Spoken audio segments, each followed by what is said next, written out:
change the world one workplace at a time. The great thing about Workplace Evolutionaries is it gets you to connect with people around the world who are focused on improving the workplace and helping it support work and the workers. You know, sometimes we're talking to our clients and a lot of it's educating people along the way, but with this community together, we really can just share best practices and learn from each other and really grow our careers. We had a variety of people on the team, so it wasn't all facilities managers or one group, which brought different perspectives in. To me, there's nothing better than being surrounded by really positive, energetic experts, people for whom workplace is a passion, a place to meet, collaborate, share ideas. It really is the best industry group I've ever been associated with. It's exciting, exhilarating to be in sessions, hearing from other professionals about cutting-edge things that are going on in workplace management, in change management, and workplace experience. So it's just an awesome place to be.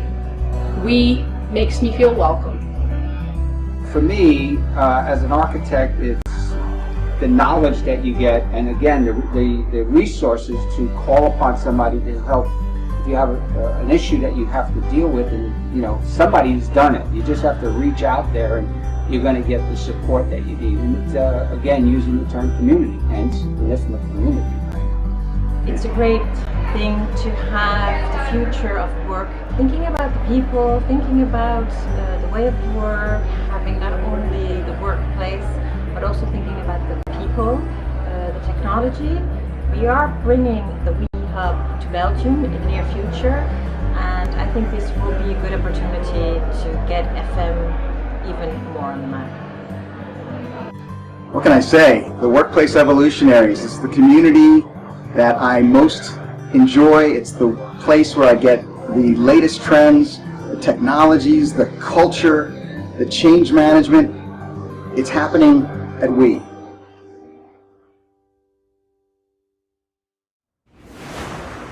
Hi, welcome back to the second of the four-part series on adopting hybrid models of work. We had quite a few people join us last time from various parts of the world on LinkedIn as well as on YouTube. Some others also watched the recording later on YouTube. Thank you for that. But the numbers, on that video are no match for the videos that my younger daughter makes. She is 9. And yes, I'm not young. You know what she does? Well, actually, I'm also not quite sure what she does, but she plays some kind of an online game called Roblox. Have you heard of that? And about a week back, she made a 15-second video of our avatar making a move when she is playing. Now, this video got more likes and views in 2 days than what my average video gets in 2 years without any promotion whatsoever. Okay, no promotion at all. So imagine there are actually lots of people out there who watch other people play video games. And who are these people? I mean, watching others play video games, really? What is a day in their life like? I mean, it really takes all kinds. So getting to know the day in the life of an end user is the key driver for the design of innovative user experiences. Now, in the workplace strategy work that we do, finding out the day in the life of an employee often takes center stage. It is really what gives us the insights that are so crucial for the workplace strategy which follows. Now, crafting the right workplace experience is becoming very critical today as employees slowly begin to return to the workplace and with new expectations, and is much more demanding than they were a year back. So I will stop here and let Kati take over and talk more on this. Kati Barklund is a workplace strategist at Tenant & Partner in Sweden. She's also the global lead for all the We hubs. And yeah, by the way, when I meet people from Scandinavian countries, I usually start talking about global warming. It's a real icebreaker. As some of you know, this is part 2 of a 4-part series of 10-minute talks brought to you by Workplace Evolutionaries and IFMA India. The speaker speaks for about 10 minutes, and that is followed by about 15 minutes of Q&A. You ask your questions or voice your opinion via chat. The speaker responds over live video and audio as well. As questions come to your mind, please punch in your questions in the chat box. You can do that even now. However, we will answer it only when the presentation gets over.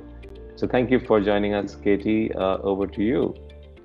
Thank you, Potter. So, crafting the right workplace experience. And I will talk about the 6 workplace experience essentials that I think we need to have in place so that we can really create the great workplace experiences and performing workplaces that we want to. And the first one is about strategic alignment.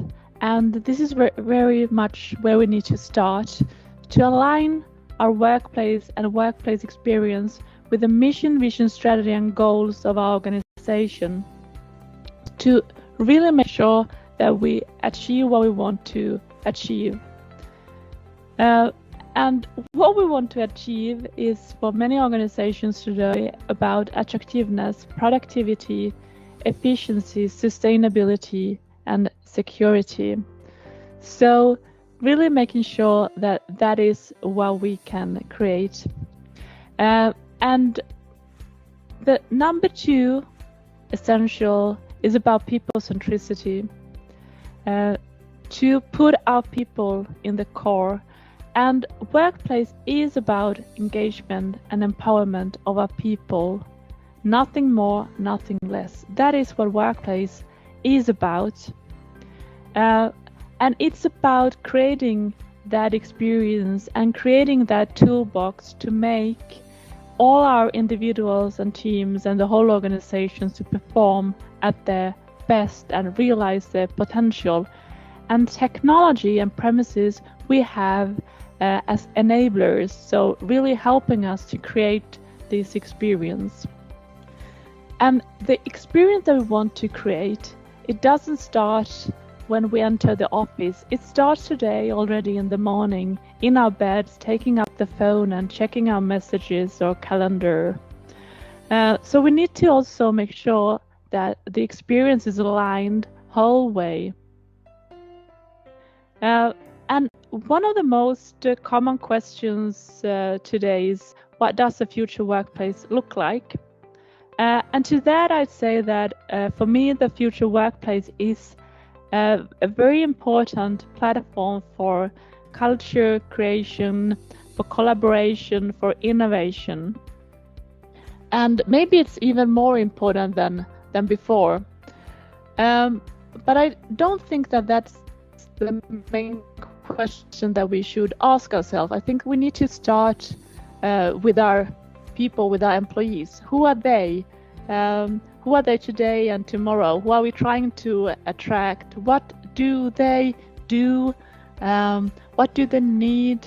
What do they prefer? So that we can really create the great experience and toolbox needed. And what we know also is that there has been a lot of development going on.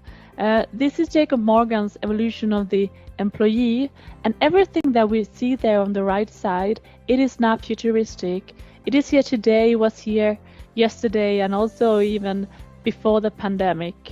We need to create a workplace and the experiences fitting the new, the evolution of the employee, the way we want things to be and expect them to be today.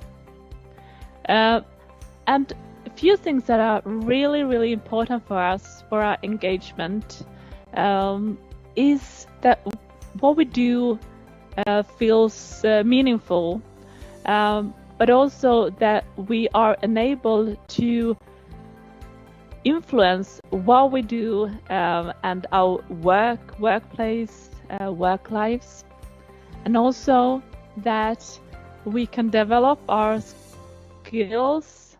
So mastery is very important, and of course also to have great relationships.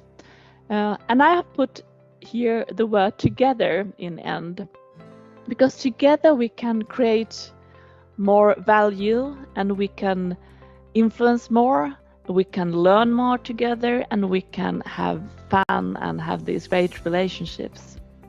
And number 3, when it comes to workplace experience essentials, is about workplace holistics.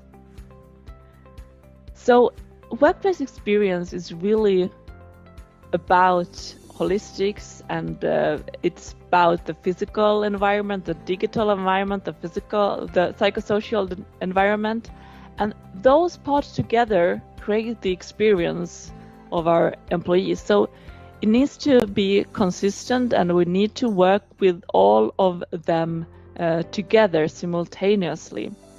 And to do so, we need to have a platform, because we as individuals and teams are different. We have different needs, but we need to have a platform that gives us all the capabilities that we need, both on individual, team, and organizational level, and both within the physical, the digital, and psychosocial workplace areas, to really have that flexible platform for our needs. The fourth essential is about workplace continuity. We need to start seeing the workplace as a process, as a journey, instead of as a destination and as a project. The only thing we can be sure of is that there are changes, so we need to keep having the workplace fitting our needs all the time. So monitoring, adjusting, developing continuously. It's a never-ending story. It's a process, it's a journey. The fifth essential is about change management. And we have had a lot of change projects, and it has been a lot about technical implementations. Whether we go to a new digital workplace platform or activity-based office, it's been a lot about technical implementations. And what we need to make sure of is that our behaviors change, both of the leaders and employees. What should we keep doing? What should we stop doing? And what should we start doing? And that collectively. So change management is really essential, and one of the biggest reasons is, of course, that change is not that easy for us. It's not that we want to have that change when it comes to us individually. The last area is about authenticity. So really being authentic. And there is a saying that we should practice what we preach. I think that we should do the opposite, that we should preach what we practice. That what we practice, what we preach, what we preach, or what we tell others to do, or what we sell to others, that is something that we really believe in. So it comes from inside, that it is authentic and transparent. This is something that works for us, something we really believe in. So that is why we also want to share it with you. So these were the 6 workplace experience essentials that we need to have in place to really create these great experiences and performing workplaces. So strategic alignment, people centricity, workplace holistics, workplace continuity, change management, and authenticity. Thank you, and I'm so curious about your questions and reflections, so over to you, Parta.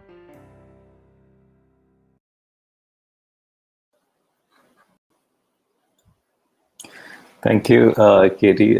Preach what you practice. I love that. This is actually so much more, it's safer than practicing what you preach. And I always bring my daughters into examples. And, every time I tell my daughter that do not do this, she keeps, saying back to me that, hey, but you did that. And I keep my defense against that has been till you're 18, till you're an adult, I have all the rights to not practice what I preach. I think you've just given me a solution, Katie. Thank you so much. Very interesting talk. Those in the audience, thank you for joining us this afternoon. Please type in your questions or comments in the chat box while we wait. I must tell you about the workplace strategy and leadership program. So I'm just waiting for your questions to come in.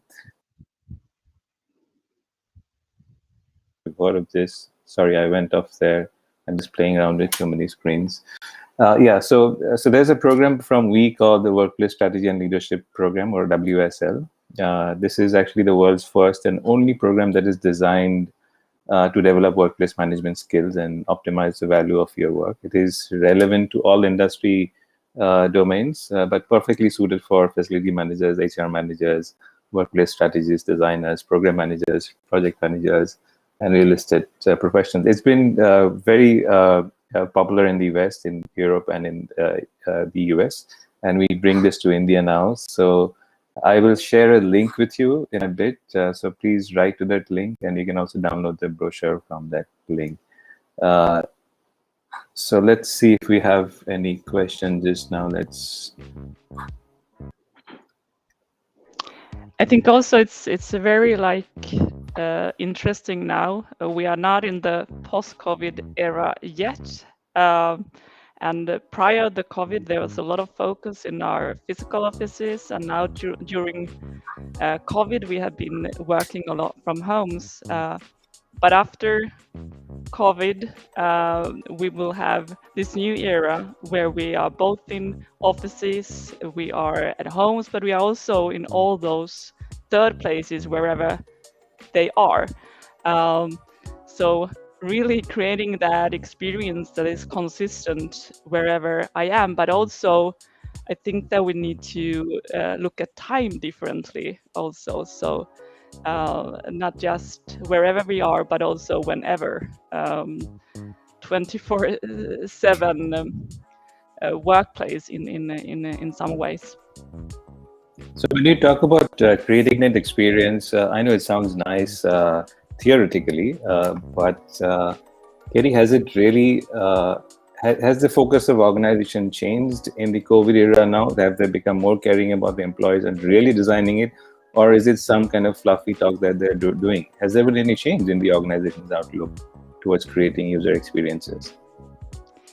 I think there's been a lot of change and development during COVID, especially when it comes to digital workplace and ways of working and our leadership.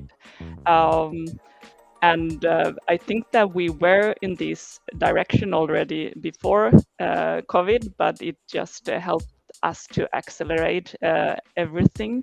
But in general, I think that we already before COVID started to focus more on great experiences in our workplaces and for our people, and not just focusing on having the right furniture and technology and the services, but actually creating that experience. Okay, I think people are just loving, your preach what we practice statements. So we have Lisa. Lisa joined us from the US. I think she loved it. Thank you, Lisa, for joining us so early in the morning.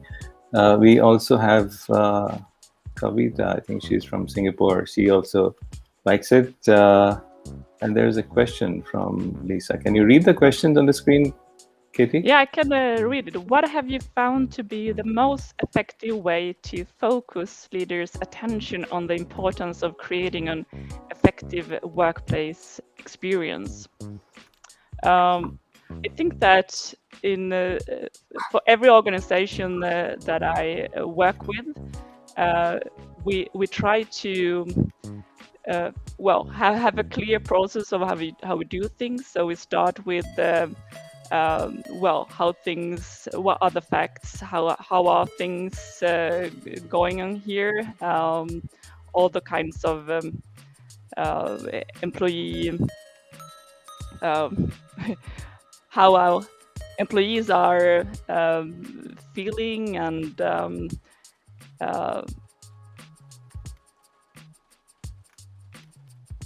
right. And then looking at that, all the facts that we actually have, and then looking at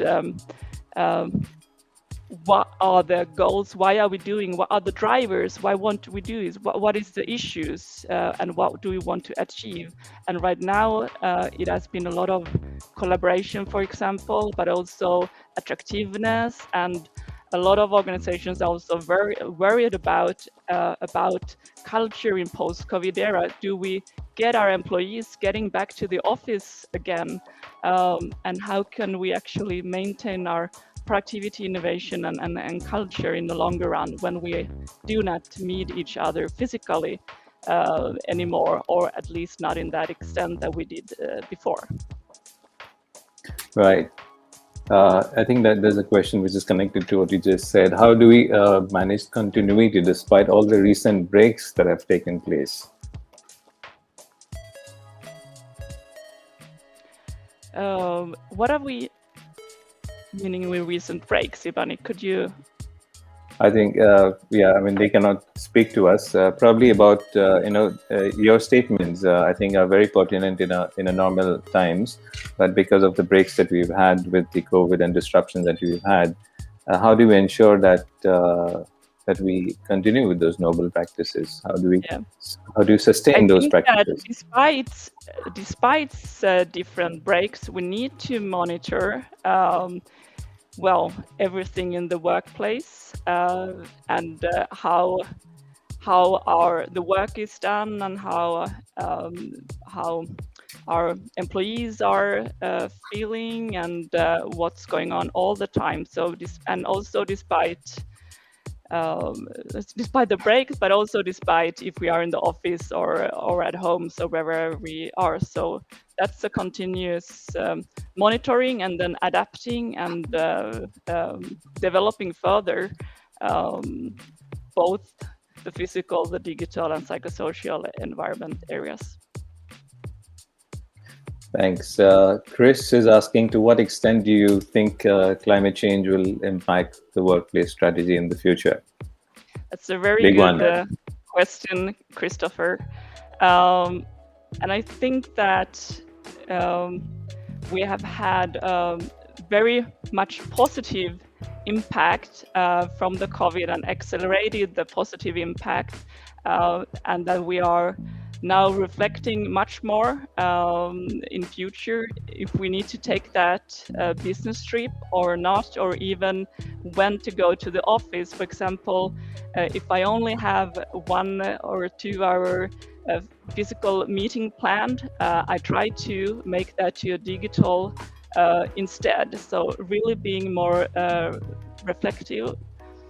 But also when we are using our offices much more optimal, and we can reduce our energy usage, not just the size of the size of the offices, for example, we can do a lot of good for the environment. So not just from traveling, but also reducing our footprint when it comes to the premises, and just using all our resources much more intentionally and optimal. Well, one of the biggest questions which I keep on getting asked often is that do we really need the office anymore? And I think this is something which we will touch upon in the next of the talk series that you're having. We are actually having 4 talks. This is the second one. The third one, which is on the 14th of September, is by Clark Elliott. Clark is one of the most senior workplace strategists in Europe, and he's going to talk about the use of office space when organizations deploy hybrid models of work. So please do join in for that as well. Let me see if I can actually, I'll share the link with you just in a while. So that's the link that you see on the screen. By the way, those of you who are listening in, you can actually become a member of We. Keep those questions coming. We've not done yet. We've got about 8 minutes left. So you can become a member of We in India as well now, and you can get invites to exclusive membership events, new courses, and relevant information about what's happening around the world of work. You can visit the We website. It's very simple. It's we.ifma.org. and you can fill in the details, and we'll get back to you with all those details. Katie, what's your opinion about this whole thing about the office space? Do we really need the office space at all, as much as we needed before, or do you think we need less? Yeah. Oh, yes. I think that we still need the office. I think that the office is a very important platform for our culture, for collaboration, for innovation. I think that we might need less space than before. But I think that we can also create more value with that space that we actually have and use. So really much increase the value creation from the space and office. Right. Right. Okay. So you can keep those questions coming in. Okay. So we have. Right. So the question, there's a comment from Shivani saying that it was due to the break before. Okay. So in terms of adding, yeah, you're saying something, Katie? Yeah, I thought if someone was thinking about what kind of value creation. Yes, I was about to ask you that. Yeah, what kind of value creation? I think that, well, we can be much more attractive and retain talent, but also business partners and clients, and we can be much more productive and innovative. We can be much more sustainable and also cost efficient. And yeah, so there are lots of different values that we can create through our workplace and our office. And I think that we have just started. Yeah, I think one of the biggest things which has happened as a result of the pandemic situation has been that I think the value for facility managers, value for HR professionals within organizations have tremendously gone up. The people factor has become very big, and I think the reason for us to have launched this program, which is the Workplace Strategy and Leadership Program, is precisely that. And how do you bring how do you bring in value to the organizations and align that with the mission and the vision of the organization that Katie spoke about as the first point in our talk. And by the way, when it comes to that program, I've been working within this field for over 20 years, and I'm of course taking this excellent course, and I'm learning a lot, and it's really a great program. So I can recommend it. I have only the last courses left, and soon I will have the examination.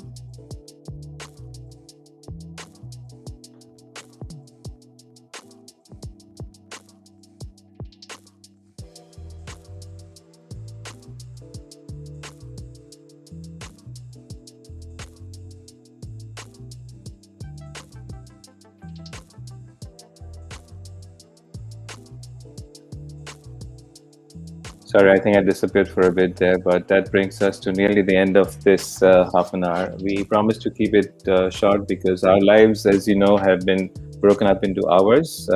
We thought if we do this in half an hour, one, it's short and sweet, and second is that you also get that extra half an hour to catch a coffee before your next meeting starts.